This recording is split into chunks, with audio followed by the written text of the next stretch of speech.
Hi, sorry. Genuine നമ്പിലത്താണ്. ഇന്ന് വന്നിരിക്കുന്നത് ഒന്ന് രണ്ട് കാര്യങ്ങൾ, അതായത് പ്രത്യേകിച്ച് നമ്മുടെ അമ്മമാർക്ക് കുറച്ച് കാര്യങ്ങളായിട്ടും, അതുപോലെ നിങ്ങൾ കമ്പനിയിൽ കണ്ടില്ലേ ഞാൻ വെല്ലുവിളിക്കുന്നത്. അപ്പോൾ ആ കാര്യങ്ങളും കുറച്ച് കാര്യങ്ങളൊക്കെ ഒന്ന് എന്തിനാണ് വെല്ലുവിളിക്കുന്നതെന്നും കൂടെ കുറച്ചൊക്കെ പറയാൻ വേണ്ടിയിട്ടാണ്.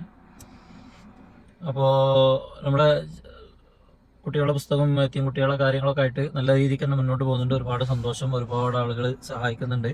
അവർക്കൊന്നും പേര് പറയുന്ന ഒരു പക്ഷേ ഇഷ്ടമില്ലാത്തതുകൊണ്ടാണ് ഞാൻ പേര് പറയാത്തത്. പിന്നെ ആരെങ്കിലും നമുക്കൊരു 1000 രൂപ തരികയാണെങ്കിൽ, അല്ലെങ്കിൽ 100 രൂപ തരുന്നത് അപ്പോഴേക്ക് തന്നെ അത് ഇന്ന ആൾക്ക് കൊടുത്തു എന്നുള്ള സ്ക്രീൻഷോട്ടും കാര്യങ്ങളൊക്കെ അപ്പോൾ അവർക്ക് ഞാൻ ഇട്ട് കൊടുക്കുന്നുണ്ട്. എൻ്റെ ഭാഗം ഒന്ന് സേഫ് ആക്കാനാണ്. ഒരു മോശമായ രീതിയിൽ ആരും ചിന്തിക്കരുതെന്ന് കരുതിയിട്ട് അങ്ങനെ ചെയ്യുന്നത്.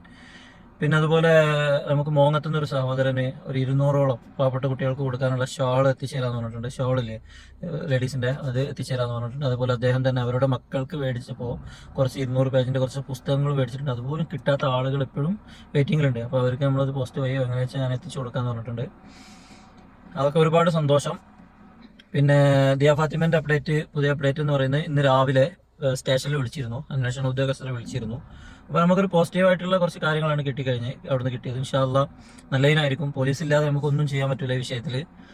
ഓക്കെ, ഇപ്പോൾ നമ്മൾ ആ ഒരു രീതിക്ക് തന്നെ മുന്നോട്ട് പോകാമെന്നാണ് എനിക്ക് തോന്നുന്നത്. നമുക്ക് അതാണ് ഇൻഷാ അല്ലാഹ് വെയിറ്റ് ചെയ്യാം. അതുപോലെ കുറേ ആളുകൾ എന്നോട് വാട്സപ്പിൽ ഇപ്പോഴും ഇങ്ങനെ പറയുന്നുണ്ട്. അവരെ കുറ്റപ്പെടുത്തല്ല, ഒരുപാട്, അതായത് ഒരാൾ പറയുമ്പോൾ, 2 ആൾ പറയുമ്പോൾ, 3 ആൾ പറയുമ്പോൾ ഒന്നും ഞാൻ ഇങ്ങനെ എനിക്കൊരു വീഡിയോ ഇടേണ്ട ആവശ്യമില്ല. ഒരുപാട് നൂറുകണക്കിന് ആളുകൾ പറയുമ്പോൾ എല്ലാ മെസ്സേജ് എടുത്ത് നോക്കിയാലും ഈ വിഷയം ഒന്നാ. അവർക്ക് വേണ്ടിയിട്ട് ഞാനൊരു വീഡിയോ ചെയ്തിരുന്നു മുമ്പ്. വീണ്ടും അവരോട് പറയണേ, ഞാൻ വെല്ലുവിളിക്കുന്നത്, അതായത് അവർ മന്ത്രവാദികളെടുത്ത് ഇന്ന മന്ത്രവാദികളെടുത്ത് പോകണം, ഇന്ന ആളുകളെടുത്ത് പോകണം എന്ന് പറഞ്ഞിട്ടാണ് അധികം കമൻറ്റ് വരുന്നത്. ഓക്കെ, അപ്പോൾ ഞാൻ അവരോട് പറയുന്നത്, ഇനി പോകാനൊരു സ്ഥലം ബാക്കിയില്ല ഇവര്. ഞാൻ പറഞ്ഞു കഴിഞ്ഞൊരു വീഡിയോയിൽ, മുമ്പത്തെ ഒരു വീഡിയോയിൽ ഞാൻ പറഞ്ഞിട്ടുണ്ട്, ഓരോരുത്തർ 10,000 വരെ ഫീസ് മേടിച്ച ആളുകളുണ്ട് എന്നൊക്കെ ഞാൻ പറഞ്ഞിട്ടുണ്ട്. അങ്ങോട്ട് പോകാൻ അതിലേറെ ചിലവും. അവിടെ അവർ 10,000 ഒരു സിറ്റിങ്ങിനൊക്കെ മേടിച്ചിട്ടുണ്ടെന്നുണ്ടെങ്കിൽ അപ്പോൾ എത്രത്തോളം സ്ഥലങ്ങളിൽ പോയിട്ടുണ്ടാവുമെന്ന് നമുക്ക് ഊഹിക്കാമല്ലോ. അപ്പോൾ ഈ ആളുകൾ വിളിക്കുന്നതൊക്കെ അധികം ആളുകൾ ഇങ്ങനത്തെ കാര്യങ്ങളാണ് പറയുന്നത്. പിന്നെ കുറച്ച് ആളുകൾ ചാറ്റ് ചെയ്യുന്നതിൽ കുറച്ച് ഭയങ്കര മൈൻഡുള്ള ആളുകളുണ്ട്. നമ്മളായിട്ട് അവർ വിളിക്കുന്നു, സംസാരിക്കുന്നു, ഒക്കെ ഒരുപാട് സന്തോഷമുള്ള കാര്യങ്ങളാണ്. അപ്പോൾ എനിക്ക് എൻ്റെ കുറേ ആളുകളോട് ചോദിച്ചു, നിങ്ങൾക്ക് ഇതിൽ വിശ്വാസമില്ലേ, കാര്യങ്ങളില്ലേ എന്നൊക്കെ എന്നോട് ചോദിച്ചു. ഞാൻ പറയാം, എൻ്റെ വിശ്വാസമില്ല. ആ വീട്ടുകാർക്ക് അങ്ങനെ ഒരു ആഗ്രഹം, ഇപ്പോൾ പലരും പറയുമ്പോൾ അവർക്കൊരു ആഗ്രഹം ഉണ്ടാവും, അങ്ങനെ അവർ പോയതാണ്. ഓക്കെ, ഞാൻ വിശ്വസിക്കുന്നുണ്ടോ ചോദിച്ചാൽ എനിക്ക് അങ്ങനത്തെ കാര്യങ്ങളൊന്നും വലിയ വിശ്വാസമില്ല. പക്ഷെ മറ്റു വിശ്വസിക്കുന്നവരെ ഞാൻ എതിർക്കാറില്ല. അത് അവരായി അവരുടെ പാടായി. മനസ്സിലായോ? അത് ഓരോരുത്തർക്കും നിങ്ങൾക്ക് നിങ്ങളൊരു വിശ്വാസം ഉണ്ടാവും, എനിക്ക് എൻ്റെ ഒരു വിശ്വാസം ഉണ്ടാവും, എൻ്റെ അപ്പുറത്തിരിക്കണവന് അവൻ്റെ വിശ്വാസം ഉണ്ടാവും. അതിലൊന്നും നമ്മൾ ഇടപെടരുത്. അതൊക്കെ അവരവരുടെ വിശ്വാസങ്ങളാണ്. ഒരാൾ തെറ്റ് ചെയ്യുമ്പോൾ, അതായത് ഇപ്പോൾ അയാൾ കള്ളുടിക്കുക അല്ലെങ്കിൽ മറ്റുള്ളൊരു കാര്യം ചെയ്യുമ്പോൾ നമുക്ക് ഉപദേശിക്കാൻ പറ്റും. അങ്ങനത്തെ കാര്യങ്ങളൊരു പക്ഷേ നമുക്ക് ഇടപെടാം. അല്ലാതെ മതപരമായിട്ടോ അല്ലെങ്കിൽ മറ്റുള്ള കാര്യങ്ങളിലോ നമ്മൾ കയ്യിൽ നിന്നോ ഇടപെടാതിരിക്കുക. അപ്പോൾ ഈ മന്ത്രവാദികളെ കാര്യം പറഞ്ഞ സ്ഥിതിക്ക് ഞാൻ ചെറിയൊരു കാര്യം ഒരു ഓർമ്മ വരുന്നത്. പുളിക്കൽ സ്ഥലം പറഞ്ഞു കഴിഞ്ഞാൽ അതിന് വേറെ പ്രശ്നമായിക്കാരം. അവിടെ ഞാനൊരു സുഹൃത്തിൻ്റെ കൂടെ ഞാനിങ്ങനെ അങ്ങാടി ഇരിക്കുമ്പോൾ ഒരു സുഹൃത്ത് പറഞ്ഞു, കയറ് എന്ന് പറഞ്ഞു വണ്ടിയിൽ, നമുക്കൊരു സ്ഥലം വരെ പോകാണ്ടെന്ന് പറഞ്ഞു. അങ്ങനെ അവർ ട്രിപ്പാണ്, അതുപോലെ ഒരു ട്രിപ്പ് വിളിച്ച് പോയതാണ് ഒരു ടീം. അപ്പോൾ ഞാൻ അവരുടെ കൂടെ കയറി. അങ്ങനെ ഇന്ന സ്ഥലത്ത് ചെന്ന് ഞാൻ ഇങ്ങനെ ഇരുന്നപ്പോൾ അവിടെ ഒരു അമ്മയാണ് ഇരിക്കുന്നത്. അപ്പോൾ ഈ അമ്മ, എനിക്കൊരു അനുഭവം ഉണ്ടായതാണ്. ഒരമ്മ ഇങ്ങനെ ഇരിക്കുന്നത്. അപ്പോൾ അവർ എപ്പോഴും ജീവിച്ചിരിപ്പുണ്ട്. അവരൊരു 25 പൈസ അവരിങ്ങനെ, ഞാൻ പറയുമ്പോൾ ആ ഭാഗത്തുള്ള ആളുകൾക്കൊക്കെ ആളെ മനസ്സിലായിട്ടുണ്ടാവും. ഒരു 25 പൈസ ഇങ്ങനെ എടുത്ത്, അതായത് ഞാൻ കുറേ കാര്യങ്ങളൊക്കെ ഇങ്ങനെ കണ്ടിങ്ങനെ നോക്കിയെന്ന് ഞാൻ ഒരു അത്ഭുതമോ കാര്യങ്ങളൊക്കെ. അപ്പോൾ ഞാനവിടെ ഇരുന്നിട്ട് ഞാൻ പറഞ്ഞു, എൻ്റെ ഒന്ന് നോക്കണം എന്ന്. അപ്പോൾ അവരൊരു 25 പൈസ എടുത്തിട്ട് ഇവിടെ ഇങ്ങനെ വെച്ച് അങ്ങനെ മനസ്സ് ധ്യാനിച്ച് കുറേ കാര്യങ്ങൾ പറഞ്ഞപ്പോൾ ഞാൻ പോലും ഞെട്ടിപ്പോയി. ഓക്കെ, ഞാൻ പോലും ഞെട്ടിപ്പോയിട്ടുണ്ട്. അതെന്തോ എനിക്കറിയില്ല. ഒന്ന്, രണ്ടാമത് ഞാൻ തീരെ വിശ്വാസമില്ലാത്ത, ഈ കൈ നോക്കുക എന്ന് പറഞ്ഞാൽ അങ്ങനത്തെ ഒന്നും എനിക്ക് തീരെ വിശ്വാസമില്ല. അപ്പോൾ കോഴിക്കോട് ബീച്ചിലൂടെ ഇങ്ങനെ വരുമ്പോൾ, നടന്നിങ്ങനെ വരുമ്പോൾ ഒരു കുറത്തികളോ അങ്ങനെ എന്തോന്നല്ല പറയാ, ഈ കൈ നോക്കുന്ന ആളുകളെ. അപ്പോൾ ഒരു അമ്മ ഇരിക്കുന്നത്. അപ്പോൾ എനിക്കൊരു പാവം തോന്നും കണ്ടപ്പോൾ, ഇങ്ങനെ പാവം. അപ്പോൾ എന്തെങ്കിലുമൊക്കെ കൊടുക്കാം, പെട്ടെന്ന് നമ്മളൊരു 10-100 കൊടുക്കുമ്പോൾ അവർക്ക് ചിലപ്പോൾ അതൊരു ഇഷ്ടപ്പെട്ടില്ലെങ്കിൽ, ഒരു പാവപ്പെട്ട ആളാണ്. അപ്പോൾ ഞാൻ അവിടെ പോയിട്ട് കൈ നീട്ടിയിരിക്കും, കാണിക്കണമെന്ന് പറഞ്ഞു. അങ്ങനെ കൈ പറഞ്ഞു. അപ്പോൾ എന്നോട് പറഞ്ഞ കാര്യങ്ങൾ, നിങ്ങൾ വൈകാതെ ഗൾഫിൽ പോകുന്ന, അപ്പോൾ ഞാൻ ആ സമയത്ത് പാസ്പോർട്ട് ഒക്കെ റെഡി ആയി നിൽക്കുന്ന സമയമാണ്. നിങ്ങൾക്ക് വേണ്ടി ഏതോ ഒരു സുന്ദരി, ഒരുപാട് ദൂരെയാണ് നിങ്ങളെ കല്യാണം ഒരുപാട് ദൂരെയാണ്, അടുത്തല്ല, ഒരു സുന്ദരി വെയിറ്റ് ചെയ്തിരിക്കുന്നത്, അങ്ങനെയൊക്കെ പറഞ്ഞു. ഞാൻ അങ്ങനെ സത്യത്തിൽ ഞാൻ കല്യാണം കഴിച്ചത് ട്രിവാൻഡ്രത്ത് നിന്നാണ്, ഒരുപാട് ദൂരത്തു നിന്നാണ്. പിന്നെ നിങ്ങൾക്ക് മോനായിരിക്കും, അങ്ങനെ എന്തൊക്കെയോ കാര്യങ്ങളൊക്കെ പറഞ്ഞൊക്കെ സത്യമാണ് ഉള്ള പറയല്ലോ. അപ്പൊ എന്ന് കരുതി അതിലൊന്നും വിശ്വസിക്കാനോ കാര്യങ്ങളോ ഞാനില്ല, അതൊക്കെ എന്തോ ആവട്ടെ. അപ്പൊ ഈ പറയുന്ന ആളുകളോട് എനിക്ക് പറയാനുള്ളത്, നിങ്ങളെ ഞാൻ വെല്ലുവിളിക്കുന്നു. നിങ്ങൾക്ക് ഈ കുട്ടിയെ ഏതെങ്കിലും അങ്ങനെയുള്ള മന്ത്രവാദികളോ ഉസ്താദുമാരോ അമ്പലത്തിലോ പൂജാരിമാരോ അല്ല അങ്ങനെയുള്ള ആളുകളുണ്ടല്ലോ, അങ്ങനെയുള്ള ആളുകളോ ആരോ ആയിക്കോട്ടെ, ആരെങ്കിലും ഉണ്ടെങ്കിൽ ഞാൻ വെല്ലുവിളിക്കുന്നത്, നിങ്ങൾക്ക് ഈ കുട്ടി എവിടെ ഉണ്ടെന്നോ അല്ലെങ്കിൽ മറ്റുള്ള കാര്യങ്ങളോ നിങ്ങൾക്ക് പറഞ്ഞു തരാൻ പറ്റുമെങ്കിൽ ആ പോകാനുള്ള ചെലവും അതുപോലെ അവിടുത്തെ ഫീസ് എത്രയെന്നുള്ളോ ഞാൻ തരാം, കറക്റ്റ് ആയിരിക്കണം എന്നുള്ളൂ. കാരണം ഇനി പോകാൻ എവിടെയും ബാക്കിയില്ല. ഇതൊക്കെ ഒരു തരം തട്ടിപ്പാണ്.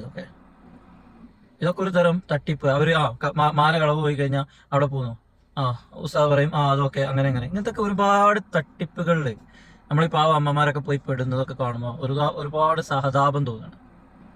നിങ്ങൾ ആദ്യം ചെയ്യേണ്ടത് എന്താ അറിയോ? നിങ്ങൾ ആദ്യം ചെയ്യേണ്ടത്, ഞാൻ പറയുന്നത് ശരിക്കും ശ്രദ്ധിച്ച് കേൾക്കണം. നിങ്ങൾ ആദ്യം ചെയ്യേണ്ടത്, ഇങ്ങനെയൊക്കെ പോകാനൊരു കാരണം ഉണ്ടാക്കരുത്. CCTV എന്ന് പറഞ്ഞൊരു സാധനം ഉണ്ടല്ലോ, ഇത് കേൾക്കുന്ന അമ്മമാരോട് വളരെ താഴ്മയോടെ പറയാം. പണ്ടൊക്കെ എന്ന് പറഞ്ഞാൽ നമ്മളെ വീട്ടിലൊരു CCTV വെക്കുക എന്നൊക്കെ പറഞ്ഞാൽ വലിയ ചടങ്ങായിരുന്നു ഒക്കെ. ഇന്നത് അങ്ങനെയല്ല. 1000 രൂപ തൊട്ട് 2000 രൂപ 3000 രൂപക്കൊക്കെ ഓൺലൈനിൽ തന്നെ CCTV വാങ്ങാൻ കിട്ടും. അതും നല്ല നല്ല ബ്രാൻഡ് സാധനങ്ങൾ കിട്ടും. ഇത് നിങ്ങളവിടെ കൊണ്ടുപോയി ജസ്റ്റ് കൊടുത്താൽ മതി. കറണ്ടും ആവശ്യമില്ല, സോളാറിൻ്റെതും ഉണ്ട്. ഇത് വെച്ച് അതിൽ ചെറിയൊരു മെമ്മറി കാർഡ് ഇട്ട് കഴിഞ്ഞാൽ 24 hours വർക്കിംഗ് ആവും. നിങ്ങൾക്ക് ലോകത്ത് എവിടെ പോയാലും, നെറ്റ് ഉണ്ടെങ്കിൽ ലോകത്ത് എവിടെ പോയാലും ഇത് കാണും ചെയ്യും. നിങ്ങളെ മൊബൈലിൽ നിങ്ങളെ വീടും പരിസരവും കാണാം. ഇതുകൊണ്ടുള്ള ഉപകാരം എത്രയെന്ന് അറിയാം നിങ്ങൾക്ക് മാത്രമല്ല, നിങ്ങളുടെ അയൽവാസികൾക്കും. നമ്മുടെ വീട്ടിൽ അങ്ങനെ ഒരു പ്രശ്നങ്ങളോ കാര്യങ്ങളോ ഒന്നും പിന്നീട് ഉണ്ടാവില്ല. ഒരു നാടോടികൾ വരിക അല്ലെങ്കിൽ മറ്റുള്ള ഇഷ്യൂസോ ഒരു കള്ളന്മാർ വരിക, അങ്ങനത്തെ ഒരുപാട് പ്രശ്നങ്ങളിൽ നിന്നും ഒരു പരിധി വരെ നമുക്ക് ഒരു ആശ്വാസമായിരിക്കും ഈ CCTV.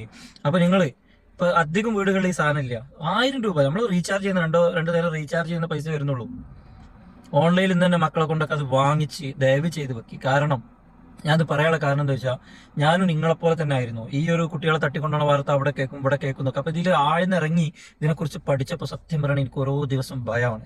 എൻ്റെ കുട്ടികളായാലും പുറത്തു പോയാലും. കാരണം ഇത് പഠിച്ചപ്പോഴാണ്, ഇതെന്താണെന്ന് അറിഞ്ഞപ്പോഴാണ് നമുക്ക് ഇതിനെക്കുറിച്ച് ഇപ്പോൾ ഓരോ ന്യൂസുകളൊക്കെ വരുന്ന അവയവം കാര്യങ്ങളും അത് നെടുമ്പാശ്ശേരിയിൽ നിന്ന് പിടിച്ചു എന്നൊക്കെ പറഞ്ഞേ. പിന്നെ അതേപോലെ ഒരു 10-21 വയസ്സായ ഒരു കുഞ്ഞിനെ കാണാം. ഞാൻ അവരെ വിവരങ്ങൾ ഞാൻ അതിന്റെ പിറകിലുണ്ട്, പക്ഷെ അവരുടെ വിവരങ്ങൾ ഞാൻ ന്യൂസിൽ വിടുന്നില്ല. കാരണം എന്താ വെച്ചാൽ അവരുടെ വീട്ടുകാരൊക്കെ ഇപ്പോൾ ഒന്ന് നോർമലായി വന്നിട്ടുള്ളൂ. അപ്പൊ വീണ്ടും അവരെ ഞാൻ ഓർമ്മപ്പെടുത്തുന്നില്ല, അത് വേറെ വിഷയങ്ങളുണ്ട്. അപ്പൊ അങ്ങനെയുള്ള കുറെ ആളുകൾ കാണാതാവുന്നുണ്ട്. അപ്പൊ ഇതിലേക്ക് ആഴ്ന്നിറങ്ങി പഠിച്ചപ്പോഴാണ് ഇതിന്റെ ഭീകരത മനസ്സിലാവുന്നത്. അതുകൊണ്ട് ഒരു 1000 രൂപ 900 രൂപ 1000 രൂപ 2000 രൂപ അങ്ങനെയാണ് അതിന്റെ CCTVൻ്റെത്. ഒരു CCTV എങ്കിലും ഒരു വീട്ടിൽ വെച്ചുകൂടെ നിങ്ങൾക്ക്?